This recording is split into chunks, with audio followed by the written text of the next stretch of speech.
Good morning students. आज हम अपनी टेक्स्ट बुक फर्स्ट फ्लाइट का chapter 2 long walk to freedom पढ़ने जा रहे हैं। इसकी समरी हम देखेंगे। Long walk to freedom Nelson Mandela की ऑटोबायोग्राफी है, आत्मकथा है, जो साउथ अफ्रीका के पूर्व प्रेसिडेंट रहे थे। ये लेख नेल्सन मंडेला के लॉन्ग वॉक टू फ्रीडम की समरी है। ये जो चैप्टर है लॉन्ग वॉक टू फ्रीडम, इस बुक का पूरा समरी है, इसका बिल्कुल ब्रीफिंग है। इसमें उनके भाषण से उद्घाटन समारोह का वर्णन और स्वतंत्रता सेनानी होने के बारे में उनकी यात्रा शामिल है। ये उन अनगिनत लोगों के बारे में कहता है जिन्होंने अपनी स्वतंत्रता के लिए लड़ाई लड़ी। दक्षिण अफ्रीका में रंगभेद नाम का एक क्रूर प्रथा उन दिनों बहुत ज्यादा प्रचलित थी। इसने अपनी नस्ल और रंग के आधार पर लोगों के बीच भेदभाव का डिस्क्रिप्शन दिया। यह सबसे क्रूअल समाजों में से एक था, जिसे डार्क रंग के लोग अपना जो बेसिक राइट्स थे उनसे वंचित रह जाते थे।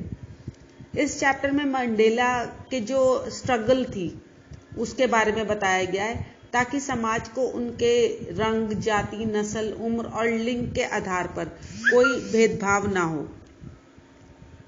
नेल्सन मंडेला के द्वारा लॉन्ग वॉक टू फ्रीडम दक्षिण अफ्रीका के स्वतंत्रता के संघर्ष के बारे में है।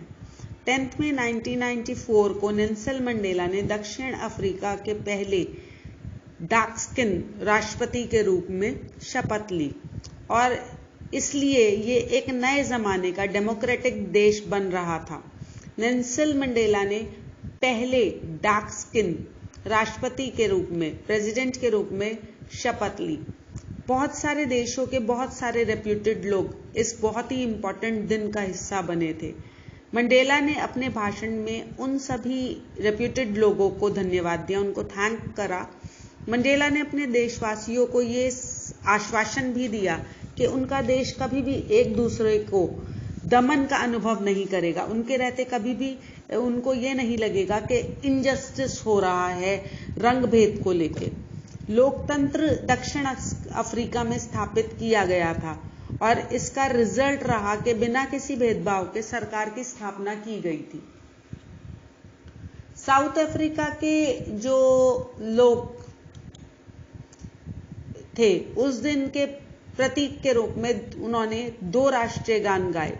मंडेला ने याद किया कि इस आंदोलन का कारण यह था कि जो व्हाइट स्किन लोग ब्लैक स्किन लोगों का जो ह्यूमिलेशन कर रहे थे, जो शोषण किया जा रहा था, उन्होंने कहा कि दक्षिण अफ्रीका के लोगों का इस तरीके का दमन बहुत सारे स्टार्स को डेवलप करेगा, और लोगों को पहले नफरत करना सीखना चाहिए, क्योंकि अगर वो नफरत करते हैं तो उन्हें प्यार करना सिखाया जा सकता है, क्योंकि प्यार जो है वो ऑपोजिट सिचुएशंस में आता है। और ये भी कहता है कि एक बहादुर व्यक्ति वह नहीं होता जिसे डर नहीं लगता, लेकिन वो होता है जो उसको जीत लेता है।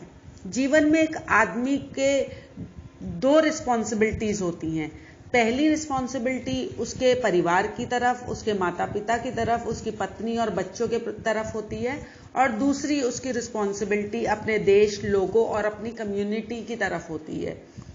हर कोई अपना जो झुकाव होता है और अपनी जो चॉइस होती है, जो रुचि होती है, उसके अनुसार अपने रिस्पॉन्सिबिलिटीज को पूरा करता है।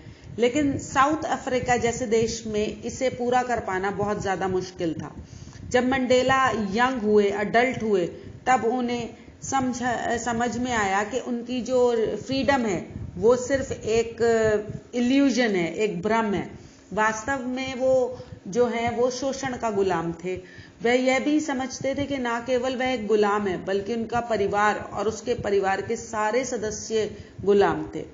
उनके अनुसार स्वतंत्रता उनके लिए भी इम्पोर्टेंट है, जो पास्ट में दूसरों को दबा रहे थे, हैरेस कर रहे थे। उन्हें ये अधिकार भी है कि वो दूसरों की स्वतंत्रता छीनना उसी का कैदी है। इस प्रकार जो उत्पीड़न करने वाला है वो भी उतना ही रिस्पॉन्सिबल है जितना कि अत्याचार सहने वाला। बहादुर आदमी वो नहीं होता जिसे डर नहीं लगता, बल्कि वो होता है जिसने अपने डर के ऊपर विजय प्राप्त कर ली, जो अपने डर से जीत गया।